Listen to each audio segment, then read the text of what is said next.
roller over the top of it and literally just flatten it, and that's a rolled oat. I always thought it was rolled. Yeah, it might even be the whole grain just kind of rolled out. Right. And it takes that. They're the ones that probably take about at least 10 minutes to cook.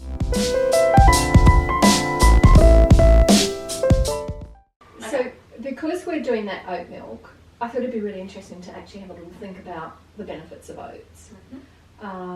So obviously the beta glucans, with their fermentation but also their absorptive processes, will soak up the bile salts but also the cholesterol that we eat.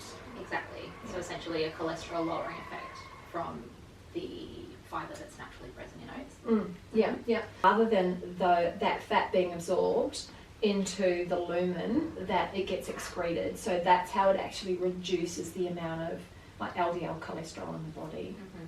Do you reckon it's better to have a rolled oat or like coarsely chopped, or I mean, what's the difference? Yeah, the processing of oats is really interesting. So obviously you've got the grain form. You know, oat is a grain, so that's something that's going to be really slow to break down in the body, and we probably never really eat those in that format. And then do you see that at all? Like, can you buy it? I'm sure you can buy it, but I never see it. I think they use it for horse chaff and stuff. Yeah. Don't they? And then I guess we see steel cut. That's the least processed oat that we would see on supermarket shelves. So something that's kind of been chopped up a little bit and still takes a really long time to cook. Yeah.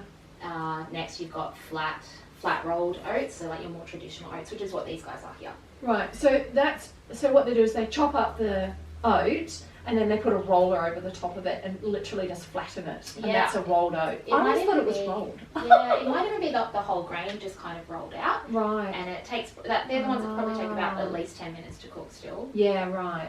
And they've got a bite to them. You can actually feel the them. texture. They're quite tough. And they undergo a little bit of heat processing as well, so they're kind of pre-cooked a little bit. Oh, okay. And still very different to your quick oats. Because they would have more, they would retain the tocopherols, like the vitamin E, and because that tends to be on the outer area, doesn't it, of the grain? Yeah, definitely. Yeah. And less processed, and because of that, because they're still tougher, they haven't been broken down so much, they're going to be your lower GI oats by comparison to instant oats, which are a bit higher GI. They've undergone more heat processing already, and they literally, you just pour a bit of hot water on those ones and they're cooked in a couple of minutes. You know, you don't even have to pop them on the stove.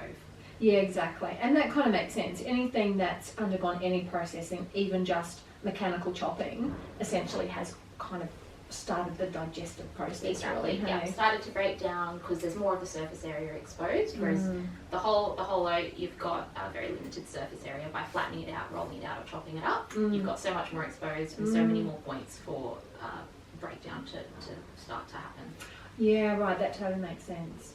And I thought what was really interesting, like when we learned about oats, was the fact that it was one of the first real functional foods that was defined and accepted, and now, and it's still one of the few foods where manufacturers can make actual claims about its health. Claims. Yeah, you probably understand a lot more about that than the whole food standard side. I think that with oats, there's, in terms of health claims, that there's so little that you can say, especially because, you know, superfood is not a regulated term at all, even though we hear about it all the time. Yeah, but oats is one of the traditional functional foods, definitely. Yeah, it's oats and soy. I think soy's one as well, isn't it? Yeah. The phytoestrogens. What about gluten-free? That's one you hear all the time with oats. Yeah. People asking whether, you know, you see gluten-free labelling on some oats and then others not. So I guess around that, the grain oat as a grain is a gluten-free grain, but the way that it's processed in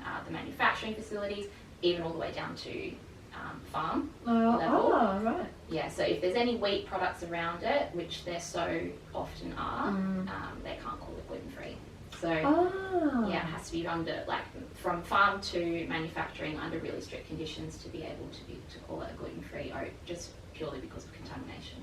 Right, because obviously some people, perhaps celiacs, can be so sensitive to even small amounts of gluten, even just trace amounts. Yeah, oh wow, that's interesting. I actually didn't know that. I often wondered why they had gluten-free on some oats. I was sort of like, well, that's just marketing, just trying to trick us. Yeah.